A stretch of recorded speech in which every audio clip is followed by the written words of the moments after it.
ആളുകളെ മയക്കാൻ ഒരു പ്രത്യേക കഴിവുള്ള ജീവികളാണ് പൂച്ചകൾ. ശ്രദ്ധ പിടിച്ചുപറ്റുന്ന തരത്തിലുള്ള പ്രകടനങ്ങളും കുറുമ്പും കൊണ്ട് പൂച്ചസാർ എന്ന വിളിപ്പേരും ഇവർ സ്വന്തമാക്കിയിട്ടുണ്ട്. എന്നാൽ മനുഷ്യരിൽ നിന്നും ഏറെ അകന്ന് വനാന്തരങ്ങളിലും പർവ്വതങ്ങളിലും ഒറ്റപ്പെട്ട് തീർത്തും നിഗൂഢമായി കഴിയുന്ന അക്രമകാരികളായ കാട്ടുപൂച്ചകളുണ്ട്. അതിൽ ഏറ്റവും പഴക്കം ചെന്ന ഒരിനമാണ് പല്ലാസ് പൂച്ച. വളരെ അപൂർവമായി മാത്രം മനുഷ്യർക്ക് കാണാൻ കഴിയുന്ന ഈ പൂച്ച അരുണാചലിൽ ഉണ്ട് എന്നതിന് ആദ്യമായി ഒരു ഫോട്ടോഗ്രാഫിക് തെളിവ് കിട്ടിയിരിക്കുന്നു. അരുണാചലിലെ കുന്നുകളും കടന്ന് അങ്ങ് പർവ്വതങ്ങളിൽ ആരുമറിയാതെ ജീവിക്കുന്ന ഈ പല്ലാസിന്റെ ചിത്രം ഹിമാലയത്തിൽ നിന്നുമാണ് പകർത്തിയിരിക്കുന്നത്. 5.2 ദശലക്ഷം വർഷങ്ങൾക്ക് മുൻപ് ഒരു പുള്ളിപ്പുലി പൂർവികനിൽ നിന്ന് വേർപിരിഞ്ഞ ഈ ഇനം പുറം ലോകത്തെത്തുക പോലും വളരെ അപൂർവമായിട്ടാണ്. കൂടുതൽ സമയവും പാറക്കെട്ടുകളിൽ ഒളിഞ്ഞിരിക്കുന്ന പല്ലാസ് പൂച്ചകളെക്കുറിച്ചുള്ള പഠനങ്ങളും കുറവാണ്.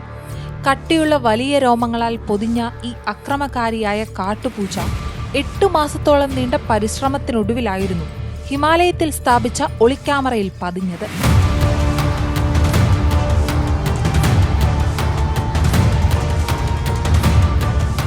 അരുണാചൽ വനം വകുപ്പിന്റെയും പ്രാദേശിക സമൂഹങ്ങളുടെയും പിന്തുണയോടെ world wide fund for nature India നടത്തിയ സർവേയിലായിരുന്നു രാജ്യത്തെ വന്യജീവി സമ്പത്തിനെക്കുറിച്ചുള്ള വിവരങ്ങളിൽ നാഴികക്കല്ലായി മാറിയ പല്ലാസ് സാന്നിധ്യം തിരിച്ചറിഞ്ഞത്.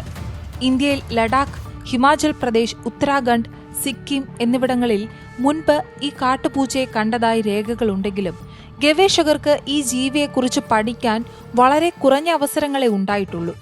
ശരീരപ്രകൃതി കൊണ്ട് മരത്തടിയിലും പുൽമേടുകളിലും പതിഞ്ഞിരിക്കുന്ന പല്ലാസ് പൂച്ചയെ കണ്ടെത്തുക തന്നെ പ്രയാസമായിരിക്കും.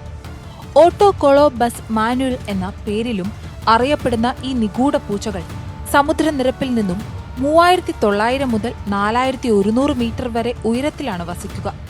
ദേഹം നിറയെ കനത്ത രോമങ്ങളും ചെറിയ കാലുകളും പരന്ന തലയുമുള്ള ഈ ജീവി നമ്മുടെ വളർത്തുപൂച്ചകളിൽ നിന്നും കാഴ്ചയിൽ വ്യത്യസ്തരാണ്. സാധാരണ പൂച്ചകളെ അപേക്ഷിച്ച് ഇതിന്റെ കൃഷ്ണമണികൾ വൃത്താകൃതിയിലാണ് കാണപ്പെടുക. ഇളം വെള്ള കലർന്ന ചാരനിറമോ ഇളം തവിട്ടു നിറമോ ഉള്ള ഇവയുടെ ചെവികൾ തലഭാഗത്ത് താഴ്ന്നിരിക്കും. തലയും ശരീരവും ചേർന്ന് ഏകദേശം 45 മുതൽ 60 സെന്റിമീറ്റർ വരെ നീളമുണ്ടാകും. കനത്ത മഞ്ഞിൽ നിന്നും ശരീരത്തെ പൊതിഞ്ഞു വയ്ക്കുന്ന ഈ കട്ടിയുള്ള രോമം പൂച്ചയ്ക്ക് വലിപ്പം തോന്നിപ്പിച്ചേക്കാം. എങ്കിലും പൊതുവെ കുഞ്ഞന്മാരാണ് ഈ കാട്ടുപൂച്ചകൾ. അരുണാചൽ പ്രദേശിൽ പല്ലാസ് പൂച്ചയെ കണ്ടെത്തിയത് ഹിമാലയൻ സാനുക്കളിൽ എത്ര നിഗൂഢമായ ജീവിവർഗങ്ങൾ ഇനിയും അജ്ഞാതമായി തുടരുന്നു എന്നതിന്റെ സൂചനയാണെന്ന് WWF ഇന്ത്യ ഹിമാലയൻ പദ്ധതികളുടെ ശാസ്ത്ര സംരക്ഷണ മേധാവി ഋഷികുമാർ ശർമ്മ പ്രതികരിച്ചിരുന്നു.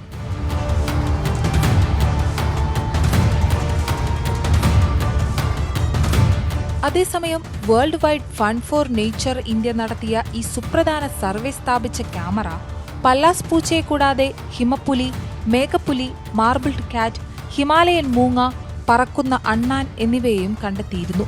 8 മാസത്തിലധികം സമയമെടുത്താണ് ഗവേഷകർ കഠിനമായ മഞ്ഞുവീഴ്ചയെ അതിജീവിച്ചുകൊണ്ട് പശ്ചിമ കാമെങ്, തവാങ് ജില്ലകളിലെ താഴ്വരകളിൽ 136 ക്യാമറ ട്രാപ്പുകൾ സ്ഥാപിച്ചത്.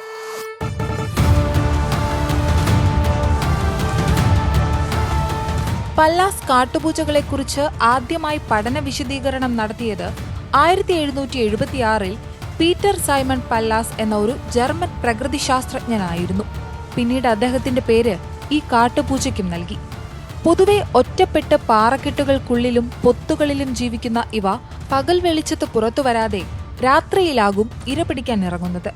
ചെറിയ സസ്തനികൾ, പക്ഷികൾ, പ്രാണികൾ തുടങ്ങിയ ജീവികളെ ആഹാരമാക്കുന്ന പല്ലാസ് ഇരയെ പതിയിരുന്ന് ആക്രമിക്കുകയാണ് പതിവ്. എന്നാൽ ഹിമാലയത്തിലെ സമ്പന്നമായ ജൈവ വൈവിധ്യത്തെ അടയാളപ്പെടുത്തുന്ന പല്ലാസ് പൂച്ചയുടെ കണ്ടെത്തൽ രാജ്യത്തെ ഇത്തരം അപൂർവമായ ജീവിവർഗങ്ങളെ സംരക്ഷിക്കേണ്ടതിന്റെ പ്രാധാന്യം കൂടി എടുത്തുകാട്ടുന്നുണ്ട്.